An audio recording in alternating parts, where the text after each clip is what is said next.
कहानी अपनी तरफ पढ़ना शुरू करने हैं, लेकिन पहले तो जी हमारी प्यारी वेबसाइट पे जाएं। वेबसाइट तो आजकल हम भूल ही जाते हैं, हमारी प्यारी वेबसाइट को भी भाई ज़रूर विजिट किया करें, ठीक है। बस हम आपको इतना ही कहना चाहते हैं। ओके जी तो कहानियाँ हम पानी शुरू करते हैं जनाब। यहाँ पे हाउस ऑफ कॉमन्स में जो गवर्नमेंट हाउस लीडर हैं मार्क हॉलैंड, इन्होंने कहा जी कि अब हम इस चीज़ के ऊपर डिस्कशन कर रहे हैं कि जो ये एमपीज़ और बाकी के जो गवर्नमेंट के ऑफिशियल्स जिनको कहा था कि जी हाउस ऑफ कॉमन्स में आपने बगैर वैक्सीनेशन के नहीं आना, तो इसके ऊपर अब सारों के साथ डिस्कशंस शुरू हो गई हैं कि अब भाई आपने हर जगह बाकी जो रिलैक्स कर दिए हैं सारे ये मैंडेट्स जो हैं वैक्सीनेशन के, तो यहाँ पे आपने क्यों रखे हुए हैं। तो उसके लिए वो कहते हैं जी अभी तक ये पूरी डिस्कशन पूरी नहीं हुई, ये बीच में हो रही है और इसके ऊपर फर्दर कॉन्वर्सेशन की ज़रूरत है। आपको पता है कि ये जो है वैक्सीन मैंडेट ये पहले दिन से ही, ये जो 44th पार्लियामेंट बनी थी नवंबर 2021 में, उससे पहले दिन से ही ये वहाँ पर थी। हालांकि स्पीकर जो थे उन्होंने कहा था कि ये जो है इसने ओवर स्टेप किया गवर्नमेंट ने जो आपकी जो फ्रीडम्स है उसके लिए जब इसको इम्पोज किया। लेकिन बहरहाल जी सबको कहा गया था वैक्सीनेशन है तो आना है, वैक्सीनेशन नहीं है तो नहीं आना। तो अब वो कह रहे हैं जी मार्क हॉलैंड साहब के इसके ऊपर डिस्कशन होएगी तो फिर हम आगे फर्दर इसको लेके जाएंगे। कंजर्वेटिव पार्टी की जो इंटरम लीडर हैं कैंडिस बर्गन, उनका आज कहना है, उन्होंने पहले तो उन्होंने बड़ा हिट किया ट्रूडो साहब को और फिर उनका कहना है जी कि कॉस्ट ऑफ लिविंग जो है वो बड़ी ऊपर चली गई है और ये जो आपका इमरजेंसीज एक्ट था, ये जो आपने यूज़ किया था गवर्नमेंट ने, ये ठीक नहीं था और फिर आप बड़ी रिलक्टेंस शो कर रहे हैं कोविड-19 के मैंडेट्स को लिफ्ट करने के लिए। तो आपके पास जो है कोई तरीके नहीं है गवर्नमेंट को संभालने के लिए और जो है ये जो है आप कॉन्स्टेंटली आप स्ट्रगल कर रहे हैं चीज़ों के साथ।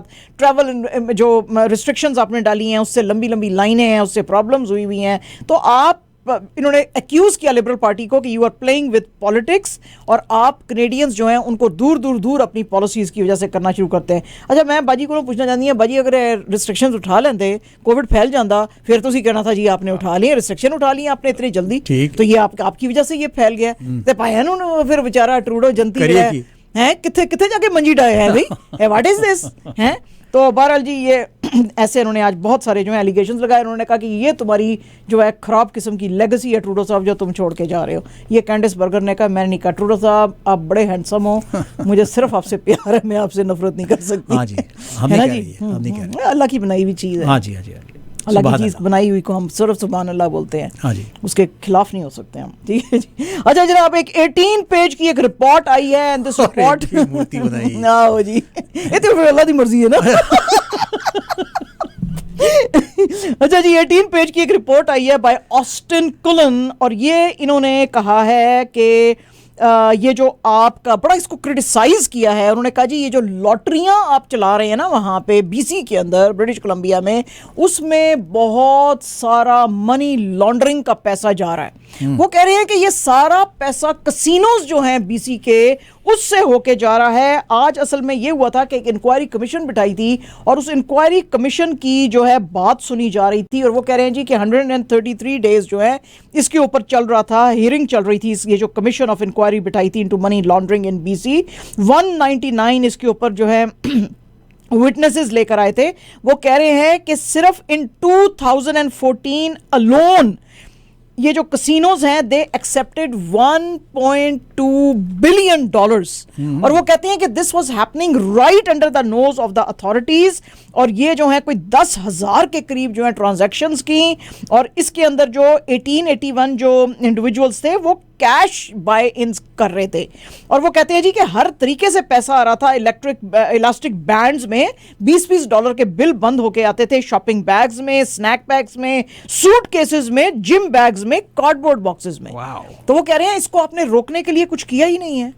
तो पैसा किसको बुरा लगता है, पैसा आ रहा है तो वो कह रहे हैं आन दो है सानू कितने चाहिए $1 million डॉलर किसके लिए, Canadian mortgage, Canadian that also या नॉट अमेरिकन है जी, मोर्टगेज। अच्छा जी तो ये देखो जरा ए इतने 1.2 बिलियन पाया नहीं कि बिलियन एक थैला सिर्फ एक थैले की बात है।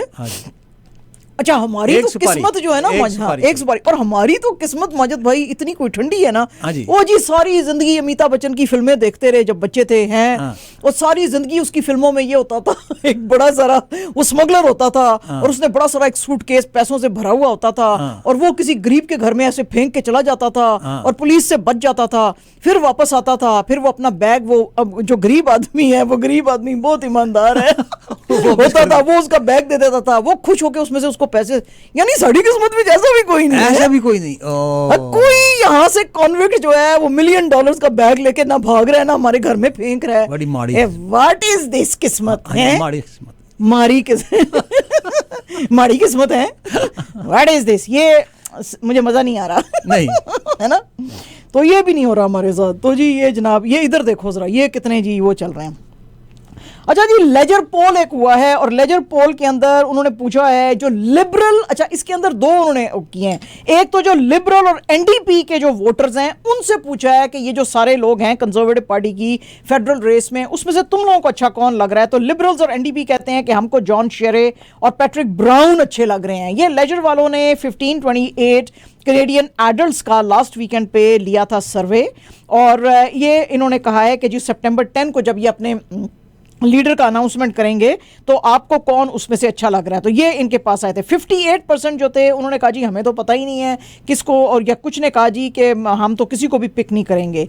अच्छा कंजर्वेटिव वोटर्स जो हैं उनसे जब इन्होंने यही क्वेश्चन किया कि तुमको क्या लग रहा है कि कौन तुम्हारा लीडर बन के आएगा, 23% ने कहा हमें नहीं पता, 8% ने कहा कि हम तो किसी को भी इनमें से सिलेक्ट नहीं करेंगे, 44% ने कहा कि पियर पॉलिवर जो हैं वो शायद आगे आ सकते हैं क्योंकि बहुत लॉन्ग टाइम ऑटवा एरिया के ये एक तो एमपी भी हैं। अच्छा और ये काफ़ी क्रिटिसाइज करते रहे हैं इन सारों को, बैंक ऑफ कनाडा की इन्फ्लेशन को और जो गवर्नमेंट है उसकी गलत पॉलिसियों को। कुछ ने कहा जी शेरे जो हैं वो क्यूबेक्स के एक्स प्रीमियर भी हैं, तो ये मगर ही was the distant second at 14%। इसी तरह 25% जो थे लिबरल्स और जो एनडीपी थे उन्होंने भी ये फील किया कि शायद इनमें से शायद शेरे शायद बेटर है दूसरे से, यानी कि पैट्रिक ब्राउन से भी बेटर नहीं। वो देखते हैं कि मेरा अपनी राय ये है कि वो ये देख रहे हैं जो कंजर्वेटिव के वोटर्स को छोड़ दें आप, एनडीपी एंड लिबरल के वोटर्स जो हैं वो देखते हैं कि भाई या तो ये दूसरे दो हैं, पॉलिवर जो है वो बड़ा टफ कंपटीशन देगा। Yes yes okay. Leslie Lewis और बाबर रोमन जो हैं वो तो किसी खाते में नहीं वोट डालते हैं, तो ये जो है जॉन शेरे और पैट्रिक ब्राउन जो है इनको जरा टेम कर सकते हैं उनको लगता है, क्योंकि वो बड़ा फायर बैंड है ना, तो वो कहते हैं कि इसको नहीं कर सकेंगे, तो ये शायद इसलिए था। तो जी 11% ने कहा जी कि हम शायद हम सोचते हैं कि शायद पैट्रिक ब्राउन जो है उसको आपको चूज करना चाहिए। बहरहाल जी अब ये देखेंगे क्या होता है। अच्छा जी आज एक और बहुत ही खतरे में नाक रिपोर्ट आई है, this is about the black community जो है यहाँ पे उसके ऊपर है, और टोरंटो पुलिस चीफ जो है जेम्स रेमर उन्होंने ये जब आई है ये रिपोर्ट तो उसके ऊपर बड़े अफसोस का इजहार किया है।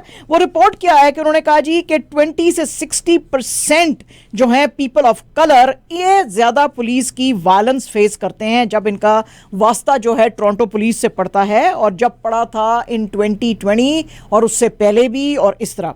अच्छा इसमें उन्होंने कहा जी कि ब्लैक रेजिडेंट्स जो थे 230%। That is amazing number. You know what? 230%, yes. 230%. हाँ वो कहते हैं जी कि ये जो 230% क्या होता है कि पुलिस वाला जब ब्लैक किसी कम्युनिटी के बंदे को देखता है तो एकदम बंदूक तान लेता है, बंदूक तान लेता है। हालांकि उसके पास जो है जब काला आदमी होती भी नहीं है, होती भी नहीं है गन होती भी नहीं है उसके पास। ये जी इन्होंने रिव्यू किया था 86,500 इंटरैक्शंस जो हुए थे टोरंटो पुलिस के साथ, उसके बाद ये सारी रिपोर्ट आई थी। तो आज Toronto police chief James Ramer ने कहा कि मैं बहुत ज्यादा सॉरी हूं, मैं आपको अपोलोजाइज करता हूं और हमको इसके अंदर जो है वो रिफॉर्म्स लाने की जरूरत है। और वो कहते हैं जी जेम्स रेमर कहते हैं कि ये हमारे डीप रूटेड जो हैं ये कंसर्न्स जो हैं ये आज सामने आए हैं इस रिपोर्ट के अंदर, और वो कहते हैं हमको इनको जो है बेटर करने की जरूरत है।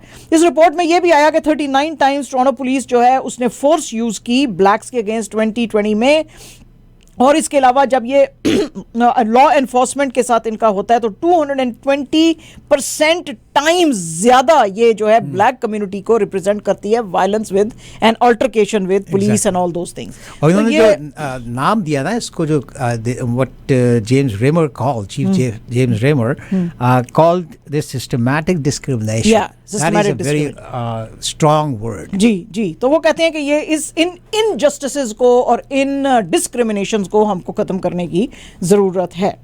ये हमारी इंडिजिनस रिकन्सिलिएशन ग्रुप की CEO हैं रोज लिमे, और रोज लिमे जो हैं उन्होंने आज कहा है कि ये जब से ये असल में 200 बच्चों की जब ये जो फॉर्मर रेजिडेंशियल स्कूल्स थे कैमलूप्स में उनकी ग्रेव्स मिली थी, तो रिमेन्स मिले थे बल्कि, तो उसके बाद जो है ये डिस्कशन हो गई थी कि भाई क्या इन लोगों के ऊपर जो इसके अंदर इन्वॉल्व हैं उनके ऊपर क्रिमिनल जस्टिस काम करेगी या नहीं। तो आज इन्होंने रोज लिमे ने कहा है कि इन लोगों को क्रिमिनल प्रोसिक्यूशन क्यों नहीं आप लोगों को नजर आ रही कि इन लोगों के अगेंस्ट जो कि इन चीज़ों में शामिल थे उनके खिलाफ करनी चाहिए। वो कहते हैं जी कि ये जो रिपोर्ट आई थी ट्रूथ एंड रिकन्सिलिएशन कमीशन की, उसके अंदर प्रॉपरली बताया गया था कि कौन लोग इसके अंदर इन्वॉल्व हैं, और बहुत से लोग उस वक्त के जिन्होंने के ये प्रपोज किया था कि इस तरह के रेजिडेंशियल स्कूल्स बनाए जाएं और लोगों के बच्चे उठाए जाएं इंडिजिनस लोगों के, तो वो अभी भी जिंदा हैं।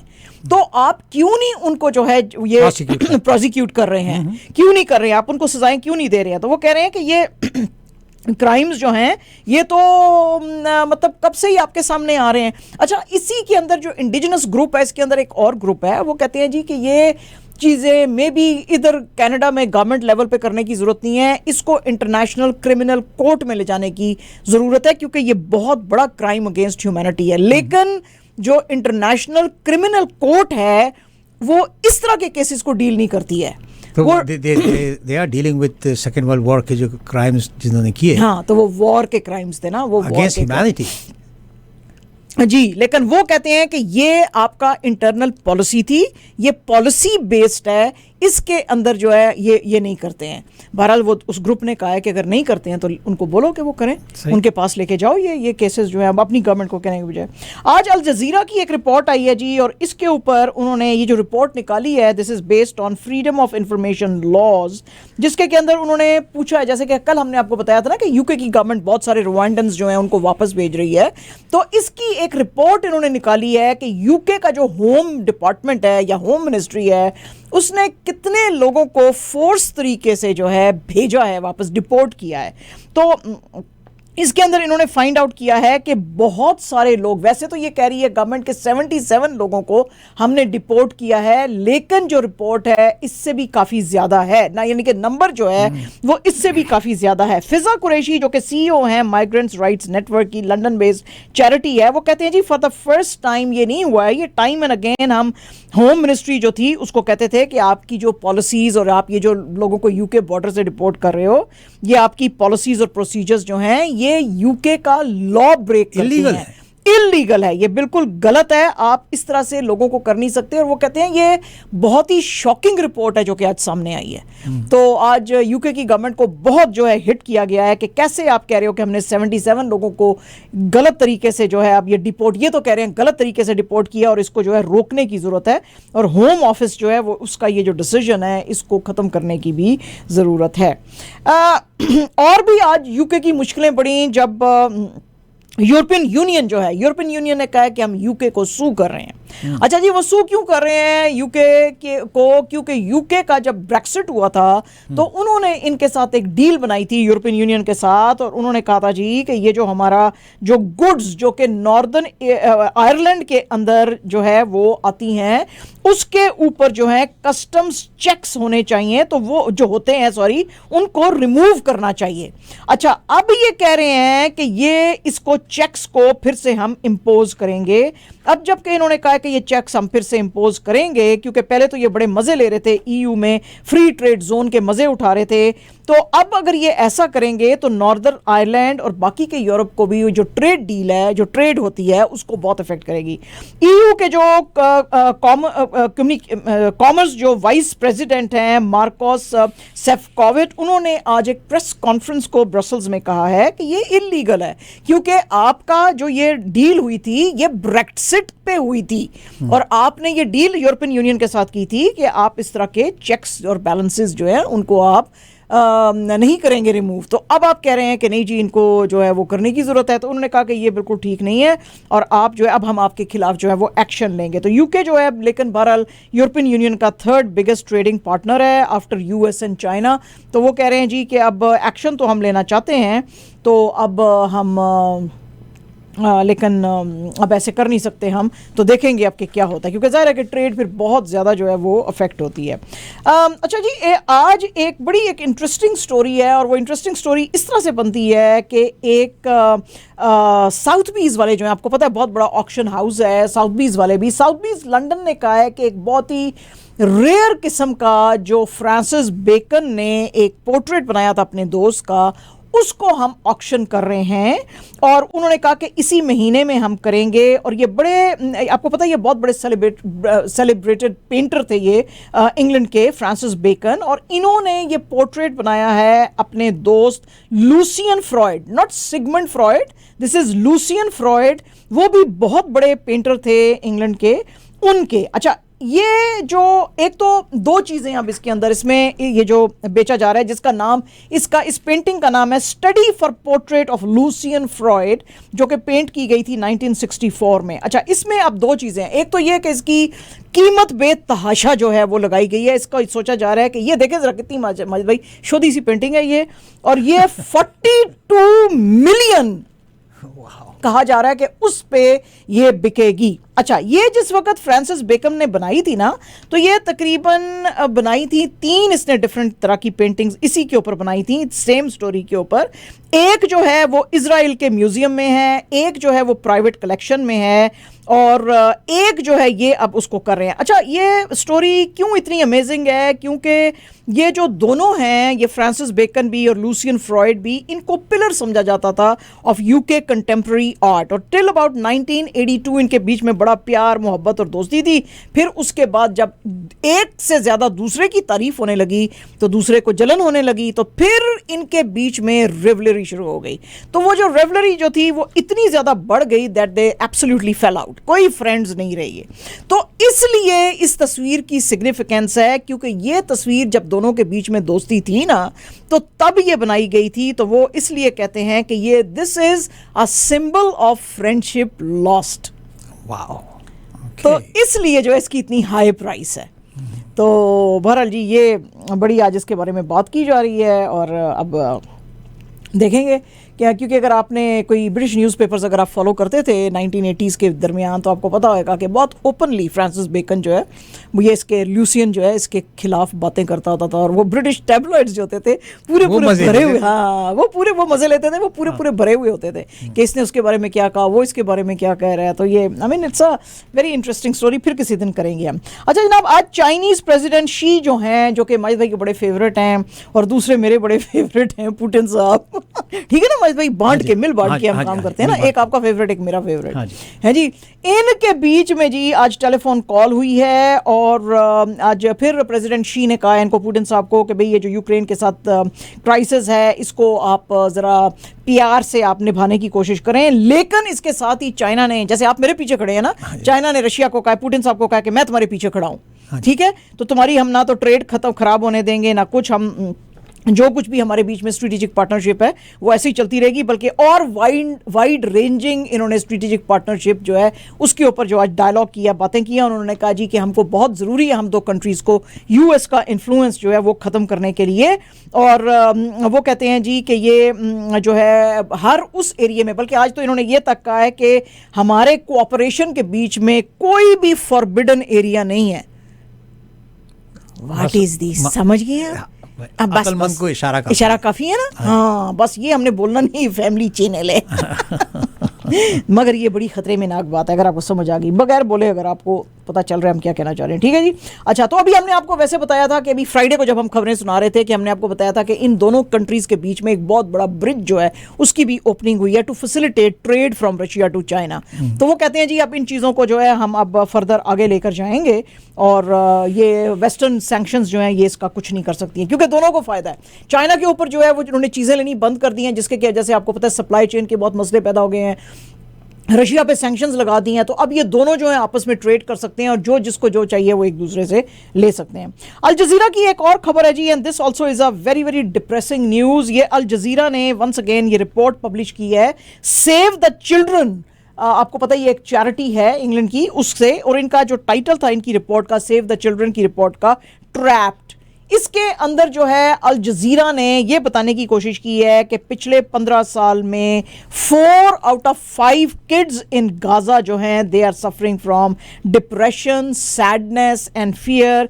इसलिए कि इन्होंने वैसे इंटरव्यू लिए थे 488 चिल्ड्रन के एंड अबाउट 168 पेरेंट्स एंड फॉरगिवर्स। वो कहते हैं जी कॉन्स्टेंटली, क्योंकि यहाँ पे ब्लॉकेड्स चल रहे हैं जून 2007 से, बच्चों को फ्रीली घूमने फिरने नहीं दिया जा रहा, फिर वो अभी खेल रहे होते हैं स्ट्रीट पे तो उनके अपने घर में या साथ वाले घर में एक बॉम्ब या मिसाइल आके गिर जाता है, लोग मर जाते हैं, और वो जो है अब अपने स्कूल्स नहीं जा सकते, दोस्तों से नहीं मिल सकते कभी बहुत दफ़ा।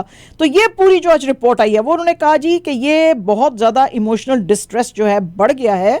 बच्चे जो हैं 84% जो बच्चे हैं वो उनसे जब बात की गई तो उन्होंने 84% ने कहा जी हम बहुत फियरफुल हैं जो कंडीशन है हमारे कंट्री में। 80% ने कहा we are very nervous about the situation that is in our country.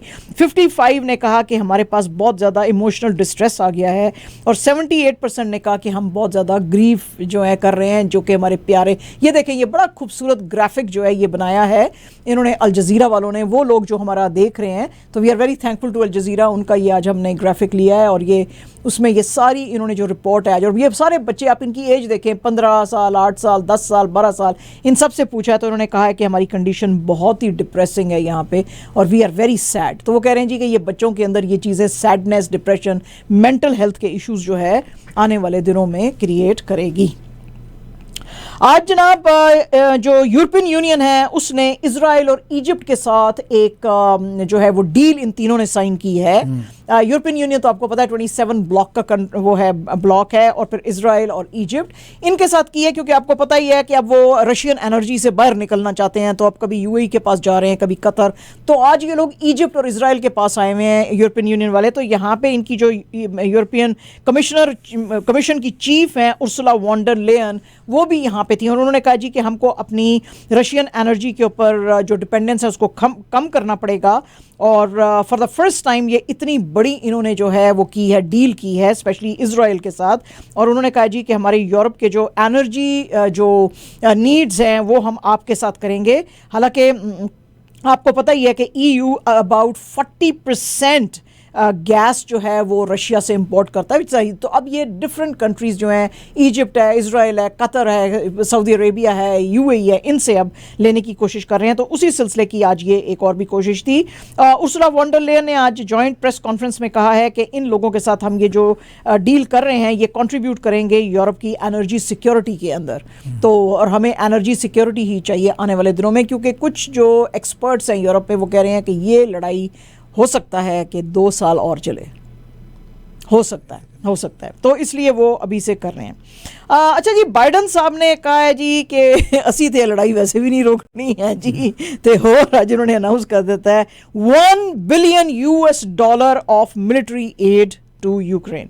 इसके अंदर अब क्या शामिल है? इसके अंदर जी anti ship missile launchers, howitzers, high mobility artillery rocket systems, और इसके अलावा उन्होंने कहा जी $225 मिलियन की हम ह्यूमैनिटेरियन एड देंगे which will provide safe drinking water, medical supplies, food, health care, shelter, money for families to buy essential goods. वो कह रहे हैं जी रशिया अपना जो है वो इन्फ्लुएंस ईस्ट डॉनबास रीजन के अंदर कर रहा है, तो इनको चाहिए है ये और चीज़ें चाहिए हैं फाइट करने के लिए। और ये उन्होंने उस वक्त कहा है कि जिस वक्त यूएस के जो सेक्रेटरी ऑफ डिफेंस हैं वो ब्रसल्स में थे, लॉयड ऑस्टिन साहब, और इन्होंने आज ये जो 45 कंट्रीज़ थी वहाँ पे जमा हुई उनको इन्होंने आज कहा है कि हमको यूक्रेन की और ज़्यादा हेल्प करने की ज़रूरत है। और वो कहते हैं आप अपना दिल, यूरोपियंस को कह रहे हैं आप अपना दिल छोटा मत करो, आप अपना दिल बड़ा करो और वेपन्स दो यूक्रेन को, हैं जी, हाँ जी।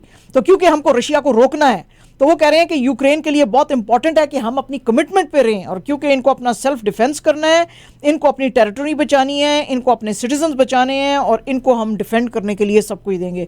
तो पायन फिर तुसी कश्मीर में भी कुछ देखो, उधर नहीं देखना तुसी? अच्छा चलो ना देखो, कोई गल नहीं। अच्छा जी, इस मीटिंग में जब ये इन्होंने बात की तो यहाँ पे नेटो के जो सेक्रेटरी जनरल थे जेन स्टॉल्टनबर्ग, उन्होंने भी कहा है कि हमको यूक्रेन को हैवी मशीनरी जो है वो देते जाने चाहिए और स्पेशली जो है लॉन्ग रेंज मिसाइल सिस्टम देना चाहिए, क्योंकि हमको लग रहा है कि नेटो के कंट्रीज़ जो हैं वो शायद, या उनमें से कुछ लोग शायद इस बात के ऊपर हैं कि हम ज़रा थोड़ा सा वो शायद हो रहे हैं, वो दिखा रहे हैं, वो कहते हैं कि नहीं ये पैकेजेस जो हैं ये इनको कंटिन्यू रखने हैं। और उन्होंने नेटो के मेंबर्स को भी कहा है कि भाई आपके साथ और फर्दर हम बात करेंगे letter this month.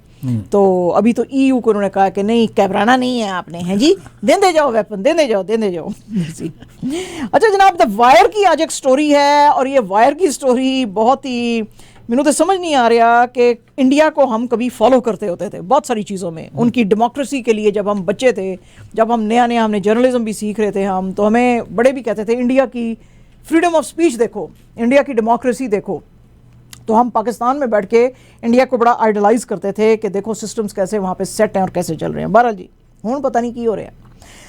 The wire की आज एक ये स्टोरी है और all India democratic women's association जो हैं उन्होंने कुछ जो इंडियन बैंक हैं, specially state bank of India जो है, उनकी कुछ जो चीज़ें हैं उसके ऊपर एतराज़ किया है। अच्छा जी, हुआ क्या है, स्टेट बैंक ऑफ इंडिया ने जो एक गाइडलाइंस दी हैं जिसको कि अब बाकी के बैंक्स भी फॉलो कर रहे हैं, जैसे कि तमिलनाडु का ग्रामा बैंक और बाकी के भी अब करने शुरू हो गए हैं हौले हौले। इन्होंने कहा जी कि अगर कोई औरत 12 वीक्स या ओवर में प्रेग्नेंट है तो फिर वो काम करने के लिए अनफिट है जब तक कि उसका बच्चा नहीं हो सकता, और उसका फिर से मेडिकल एग्जामिनेशन किया जाएगा और उसका सर्टिफिकेट जो है वो लिया जाएगा 6 weeks after the date of labour. और उसके बाद अगर मेडिकल में उसका फिटनेस सर्टिफिकेट जो है वो ठीक आएगा तो फिर वो वापस काम पे आ सकती है बैंक में,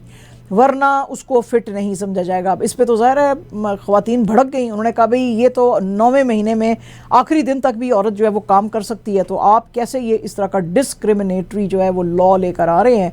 तो उसके ऊपर आज काफ़ी आवाज़ उठी, लेकिन अब स्टेट बैंक ऑफ इंडिया कह रहा है तो अब ज़ाहिर है कि वो इन्फोर्स करेगा इस लॉ को, तो अब करेगा तो फिर अब आप देखेंगे फिर वहाँ पे क्या होएगा, है जी।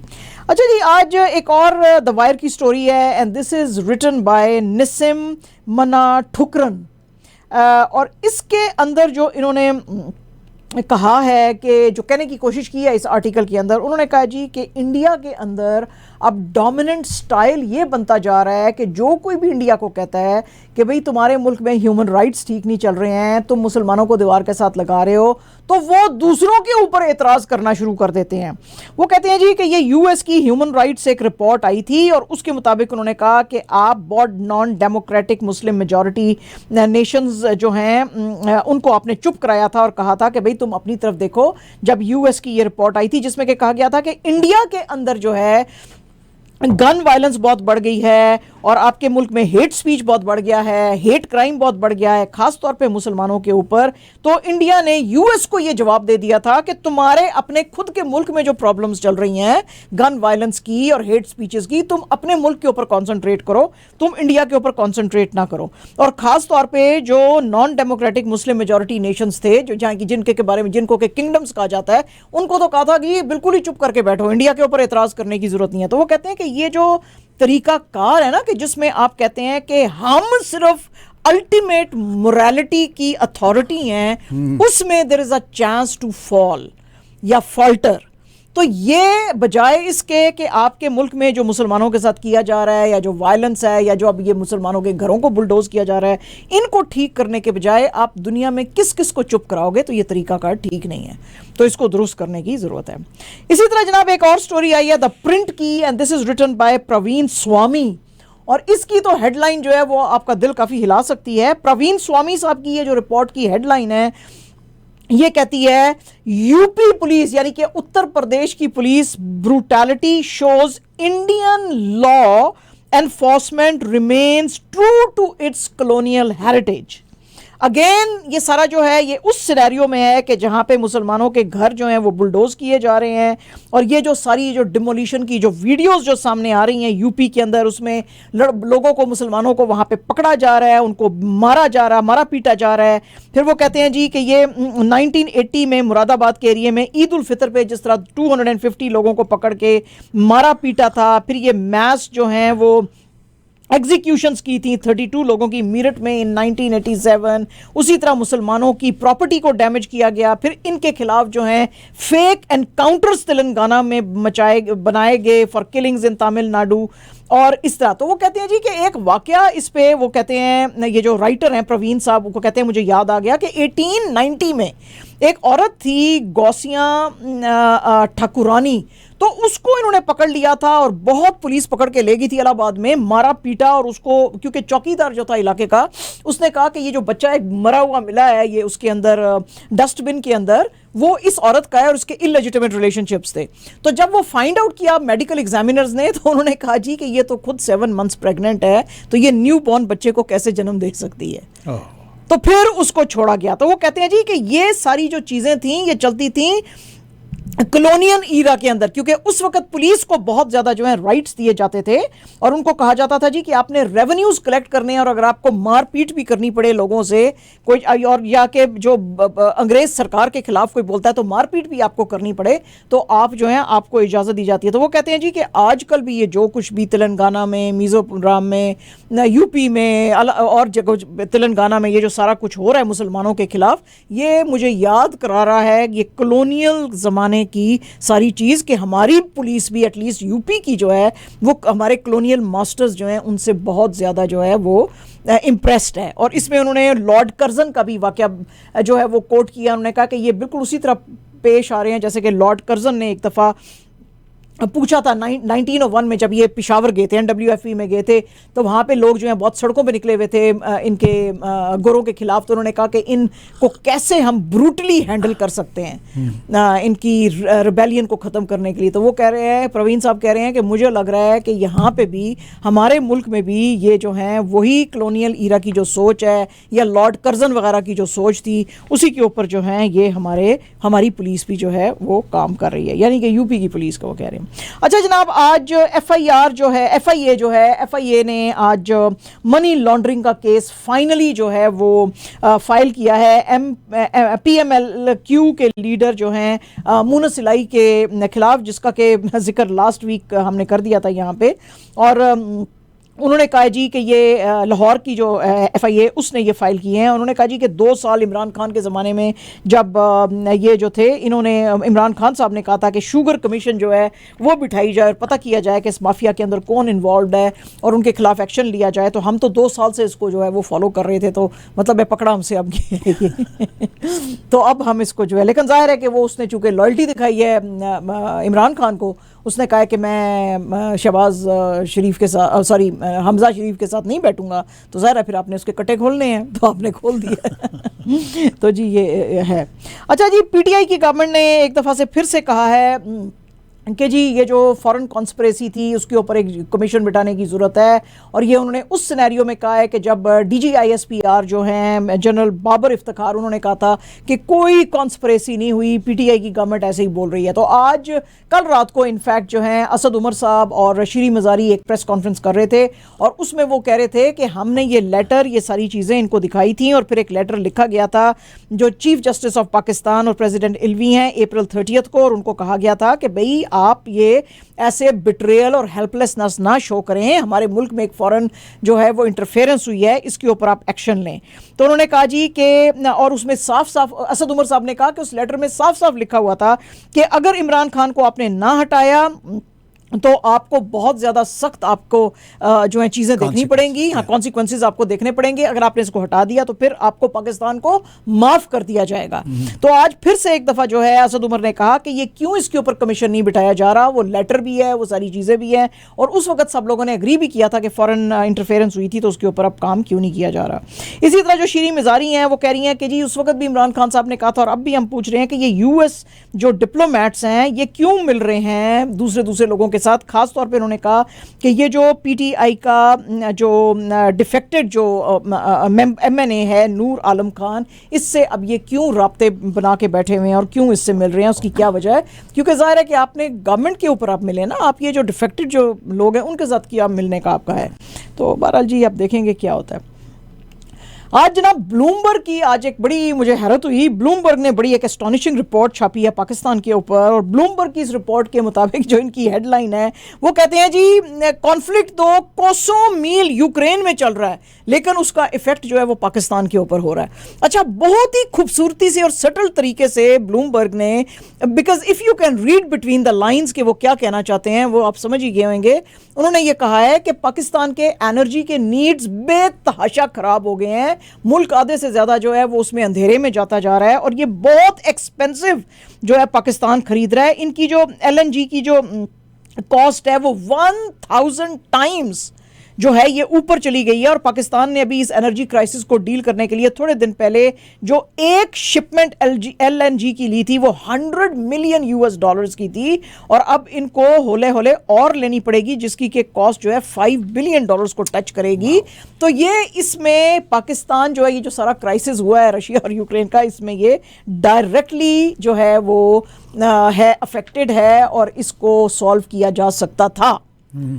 अब इसके ऊपर आज फिर आंखें खड़ी हुई हैं दुनिया की कि जी कर किया जा सकता था। वो क्या था कि जो खान साहब रशिया गए थे, उनसे चीप एनर्जी और ऑयल मांग रहे थे, ये चीज़ों की ना कीमतें बढ़ती, ना ऑयल की, ना बिजली की, बल्कि कम होती, जैसे कि इंडिया में हुई हैं, कम होती। तो ये ब्लूमबर्ग की आज रिपोर्ट जो है, फिर भी अगर आप डिटेल में पढ़ना चाहते हैं आप पढ़ सकते हैं, ब्लूमबर्ग के ऊपर है। अच्छा जी, पाकिस्तान को मैंने आपको कहा ना रिवॉर्ड्स मिलने शुरू हो गए हैं, और आज बड़े दिनों से पाकिस्तान के जो नए एम्बेसडर थे सरदार मसूद खान साहब, वो बड़े दिनों से वाशिंगटन में बैठे हुए थे, लेकिन उनके साथ बाइडन साहब जो है मुलाकात नहीं कर रहे थे, क्योंकि जब भी आप किसी नए मुल्क में जाते हैं एम्बेसडर बन के, तो वहाँ का हेड ऑफ द स्टेट आपके वो पेपर्स लेते हैं ना, क्रेडेंशियल्स लेता है आपसे। तो ये बहुत दिनों से बैठे हुए थे, और आपको तो पता ही है कि बाइडन साहब ने तो जब प्रेसिडेंट अमेरिका के बने थे तो इमरान खान साहब को भी फोन नहीं किया था, लेकिन आज वो हमारे एम्बेसडर को भी मिले हैं। अच्छा, वेरी हाँ जी, हाँ जी, हाँ जी, आज बाइडन साहब दोस्ती का हाथ बढ़ाया। हाँ हाँ, प्यार दिखा रहे हैं आप, हैं जी। तो आज उन्होंने उनसे मिले, और उनके जब क्रेडेंशियल्स लिए तो पाक एम्बेसी ने वाशिंगटन में कहा जी कि उन्होंने कहा है मसूद खान साहब को कि हम आपके साथ प्यार बनाए रखेंगे, और पाकिस्तान और यूएस के टाइज जो है उनको और मूव फॉरवर्ड करेंगे, और हम ऐसे ही आपके साथ काम करेंगे। और आपको पता है ये कब से आके बैठे हुए हैं डीसी में? आपको मैं डेट बताऊं आज भाई, मार्च 25 से। Wow, it's almost 3 months. 3 months जी, मगर उस वक्त तो पनिश करना था ना पाकिस्तान को। ओके जी जी, समझ आप कब बड़े होंगे, आपको नहीं समझ आ रही? हाँ जी, ठीक है। तो ये हुआ जी, तो आज वो मिले हैं और उन्होंने कहा जी हमारा प्यार है पाकिस्तान के साथ बड़ा। हाँ जी, ठीक है, ओके। अच्छा जी, इलेक्शन कमीशन ऑफ पाकिस्तान जो है उसने आज पीटीआई की जो है एक उनके जो काउंसिल हैं पीटीआई के, अनवर मंसूर खान, उनके स्टांस को मान लिया है, और उन्होंने कहा जी कि ये जो फॉरेन फंडिंग केस है इसका नाम चेंज करके प्रोहिबिटेड फंडिंग रखा जाए। तो इलेक्शन कमीशन ने कहा हाँ हाँ ये तो हम कर सकते हैं, no big deal, no big deal, ये हम कर लेंगे। तो वो आज उन्होंने उनकी बात मान ली है। ठीक है जी, ये इन्होंने कहा था कि इलेक्शंस एक्ट 2017 के अंडर ये जो फंड्स बाहर से आते हैं इनको ये कहना चाहिए। तो उन्होंने कहा हाँ हाँ मान लेते हैं, मसला नहीं है, कोई पीटीआई के साथ कोई दुश्मनी नहीं है हमारी, हम मान लेते हैं। ठीक है। अच्छा जनाब, कल आपको हम बता रहे थे कुछ दिन पहले कि मुशर्रफ साहब की हालत बहुत ज़्यादा ख़राब है, तो कल नवाज शरीफ साहब ने एक बयान दे दिया था कि मुझे कोई फ़र्क नहीं पड़ता, मेरे दिल में कोई मुशर्रफ साहब के लिए बुराई नहीं है, अगर वो बहुत बीमार हैं और वो आना चाहते हैं मुल्क में तो वो आ सकते हैं। अच्छा, अब ये जब बयान आया तो बाकी ऑपोजिशन भड़क गई। पीपीपी के सेनेटर वैसे यूसुफ रजा गिलानी जो कि एक्स प्राइम मिनिस्टर भी पाकिस्तान के रहे हैं, वो कहते हैं जी हाँ ठीक है, उनको ना किसी ने जाने से रोक सके थे ना उनको आने से हम रोक सकते हैं, तो आने दो, बहरहाल हमारा तो कोई उनके साथ झगड़ा जो है एज सच नहीं है। लेकिन जो जमात इस्लामी है उसने बड़ा हिट किया, उसने कहा जी कि ये पाकिस्तान के कॉन्स्टिट्यूशन को आप विक्टिम बनाते हैं। 10 साल मुशर्रफ साहब ब्लैक एंड वाइट के जो हैं वो करते रहे हैं, मतलब स्याह और सफ़ेद के मालिक रहे हैं वो। फिर इन्होंने 2 दफ़ा कॉन्स्टिट्यूशन को तोड़ा, फिर इन्होंने जुडिशरी का मर्डर किया, फिर पेशावर हाई कोर्ट ने इनके खिलाफ क्या क्या कुछ कहा, फिर भी ये बाहर चले गए मुल्क से। तो ये क्या तमाशा मुल्क के अंदर चल रहा है, ये क्यों इनको आप आने दे रहे हैं, और अगर आने दे रहे हैं तो इनको सज़ा क्यों नहीं दी जा रही। लेकिन कल बाबर इफ्तिखार साहब ने, DGISI ने कहा था हम चाहते हैं कि उनकी हालत बहुत ख़राब है वो इधर आएँ, तो उसके ऊपर आज फिर यूसुफ रजा गिलानी ने कहा कि नहीं, ऐसा नहीं हमें सोचना चाहिए, वो पाकिस्तानी और कोई भी पाकिस्तानी कभी भी पाकिस्तान आ सकता है। ठीक है, तो नवाज शरीफ को नहीं वो कह रहे हैं तुसी भी आ जाओ, मतलब अच्छा पहले एग्जांपल सेट कर रहे हैं, अच्छा इशारा कर रहे हैं, ओके चलो ठीक।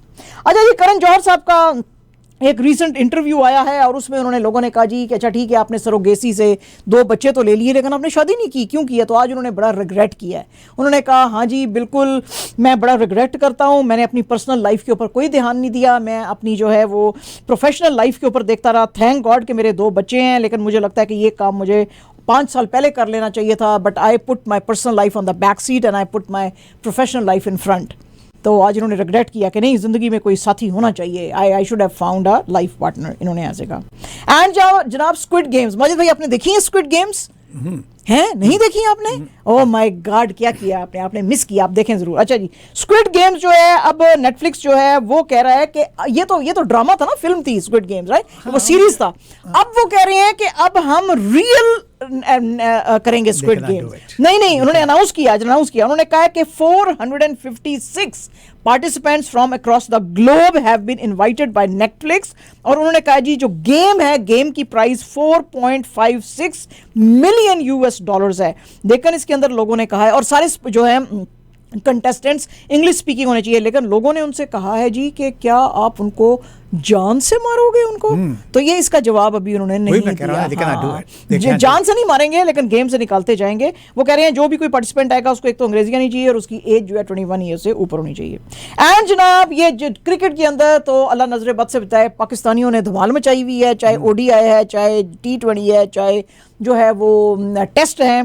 तो जनाब ये सारी रैंकिंग्स आ जाई हैं असल में ICC की, और ये इंटरनेशनल क्रिमिनल कोर्ट नहीं है, ये क्रिकेट काउंसिल है, इंटरनेशनल क्रिकेट काउंसिल है। अब दोनों ICC है ना मोहित भाई, कभी आप जैसा कोई मासूम जो है वो कंफ्यूज हो सकता है ना, तो हमने कहा जरा एक्सप्लेन कर दें। अच्छी बात। हाँ, कोई जी मासूम हमारे क्रिकेटर्स पे कोई जो है क्रिमिनल कोर्ट नहीं बैठी हुई। अच्छा, बड़ा प्यार है उनका। अच्छा जनाब ODI के अंदर जनाब रैंकिंग्स जो हैं वो ऊपर इमामुल हक और मोहम्मद रिजवान और बाबर आजम जो हैं ये सारे इनकी रैंकिंग्स ऊपर चली गई हैं। इमामुल हक ने जो अभी 199 रन्स बनाए थे ODI में वेस्ट इंडीज़ के पास, जिसमें की वजह से पाकिस्तान 3-0 से जीती भी थी, और भी जो बाकियों ने भी, इन दोनों ने भी जो किया, मोहम्मद रिजवान और बाबर ने, उसकी वजह से जनाब अब जो है ये आगे चले गए हैं। तो इमाम जो हैं ये इमामुल हक ये अब कोहली से भी आगे चले गए हैं और 811 इनके पॉइंट्स जो हैं कोहली के उससे 4 पॉइंट इनके अब ज़्यादा हैं, यानी कि इनके 815 पॉइंट्स हो गए हैं। बाबर आजम जो है वो टॉप पे है 892 पॉइंट्स के साथ, और फ़खर जमान जो है वो उसने शिखर धवन को 13th पोजीशन पे ज्वाइन किया है। ODI बॉलर्स में भी जो शाहीन शाह अफरीदी हैं वो अब 4th नंबर पे पहुंच गए हैं विद 827 पॉइंट्स, और जो हैं शादाब खान हमारे 8 प्लेसेस से ऊपर आके 30th पोजीशन पे हैं, मोहम्मद नवाज 53rd पोजीशन पे, तो जो है वो अब प्लेसेस ऊपर चले गए हैं, तो अब ये आगे हैं 47th पोजीशन पे। T20 रैंकिंग्स में Babar Azam is number 1 with 818 points, Rizwan number 2 794 points, Fakhar Zaman on 46th position with 490। T20 bowlers में Shaheen Shah Afridi on 12th position, Shadab 16th, Haris Rauf 29th।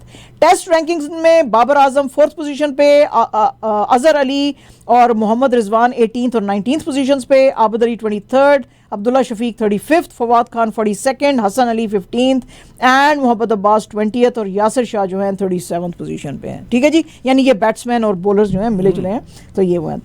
अच्छा जी, आज बड़ी जो है एलिगेशंस लगाए गए और दोनों तरफ से अब कौन सच बोल रहा है कौन नहीं बोल रहा है इसका तो अंदाज़ा आप लगाएंगे। क्रिकेट की दुनिया से ये भी खबर है जी, तो क्रिकेटिंग वर्ल्ड में आपको पता ही है बहुत कुछ हो रहा है। आज हुआ ये है कि उमर अकमल साहब एक इंटरव्यू उन्होंने दिया है और इसको शेयर किया है स्पोर्ट्स जर्नलिस्ट आलिया रशीद ने।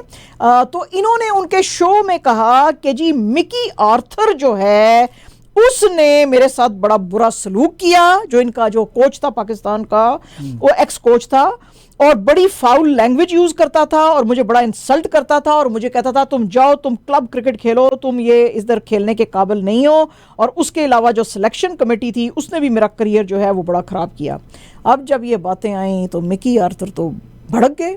उन्होंने कहा you need to look yourself in the mirror है जी, और उन्होंने कहा ये सारा झूठ बोल रहा है और ये सारी बातें मैंने नहीं की हैं और ये सारे एलिगेशंस इसके झूठे हैं। एंड जनाब absolutely our last news is about world cup, इसमें सेंसेशन बढ़ती जा रही है मजिद भाई, बहुत बढ़ती जा रही है जी। तो वर्ल्ड कप 2022 जो कतर में अब होने लगा है बिटवीन नवंबर 21 टू दिसंबर 18, आपको पता ही है कि 27 डे टूर्नामेंट ये होएगा और 8 डिफरेंट स्टेडियम्स में। वो कतर छोटी सी जगह है, वो कितने स्टेडियम इन्होंने बना दिए हैं, स्टेडियम बस, कतर में और कुछ नजर ही नहीं आ रहा। तो ये जनाब 8 स्टेडियम्स में होएगा and this is for the first time that FIFA will be coming to a Middle Eastern countries. इसमें जो 32 टीम्स, ये आप जो हमारा टीवी देख रहे हैं उनको नजर आएगा कि कौन कौन किस किस ग्रुप में है। तो ये जो 32 टीम्स अब जो क्वालिफाई हुई हैं ये हैं Argentina, Australia, Belgium, Brazil, Cameroon, Canada, Costa Rica, Croatia, Denmark, Ecuador, England, France, Germany, Ghana, Iran, Japan, Mexico, Morocco, Qatar, Netherlands, Poland, Portugal, KSA यानी कि kingdom of Saudi Arabia, Senegal, Serbia, South Korea, Spain, Switzerland, Tunisia, Uruguay, USA and Wales. तो जनाब ये सारे country जो हैं ये अब इसमें खेलेंगे, हिस्सा लेंगे जी। यस, खेड़ मचेगी फिर यहाँ पे, खेड़ मचेगी। हाँ, तो हमें तो फिक्र नहीं थी ना, हम तो, हमारा तो कनाडा पहले ही पहुंच गया हुआ था जी। ये थी हमारी आज की न्यूज़ एंड बकिया की न्यूज़ कल इंशाल्लाह ताला हम आपके लिए फिर दोबारा पेश करेंगे।